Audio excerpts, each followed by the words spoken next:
भगवान राम ने अपने जीवन में ज़िंदगी में कभी किसी से शिकायतें नहीं करी कि मुझे राज सिंहासन नहीं मिला, मुझे जंगल जाना पड़ रहा है, माता सीता को जंगल कुटिया में रहना पड़ेगा। क्योंकि जिस सुबह भगवान राम को सिंहासन मिलने वाला था उसी सुबह भगवान राम को 14 वर्ष का वनवास मिला। वनवास में भी उनकी जीवन इतनी साधारण नहीं रहा। हमेशा एक न एक दूतों से यह उनका मुलाकात होता था, उनका सामना होता था, अनेकों मायावी से उनका सामना होता था। लेकिन कभी उन्होंने अपने जीवन में किसी से शिकायतें नहीं करे। तभी तो भगवान राम पुरुषोत्तम कहलाते हैं। यदि जीवन में आप भी भगवान राम की तरह बनना चाहते हैं तो जीवन में शिकायतें करना बंद करिए।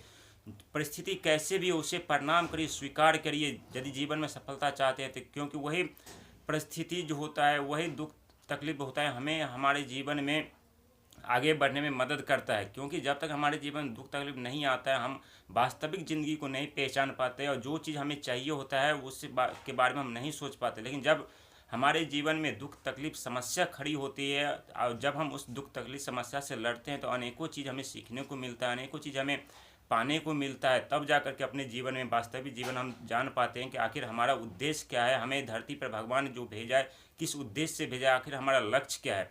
क्योंकि भगवान धरती पे इंसान को ऐसे नहीं भेजता, हर इंसान के जीवन में कोई न कोई लक्ष्य दे करके भेजता है और वो इंसान अपना लक्ष्य को पूरा करता है। जिनका जितना बड़ा लक्ष्य होता है भगवान उनके जीवन में उतने ही बड़े कष्ट देते हैं, उतने ही बड़े समस्या उत्पन्न करते हैं, उतने ही उन्हें दुख देते, उतना ही उन्हें प्रताड़नाएं देते हैं।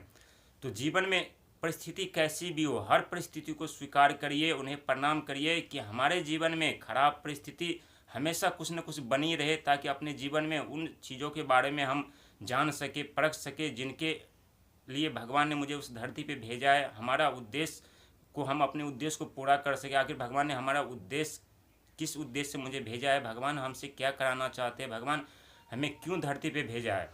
यदि जीवन में वो सारे सुख सुविधा यदि हमें उपलब्ध हो जाए तो हम अपना लक्ष्य भूल जाते हैं कि आखिर हमारा लक्ष्य क्या है। तो जीवन में कोई चीज़ कमी रह जाए तो उन कभी किसी से शिकायत मत करिए। भगवान से हमेशा कहिए कि प्रभु आप हमें हमारे जीवन में कुछ न कुछ कमी बना के रखें ताकि हमें हमारा लक्ष्य उद्देश्य हमें मालूम हो सके कि आखिर आपने मुझे किस उद्देश्य से इस धरती पे मुझे भेजा है।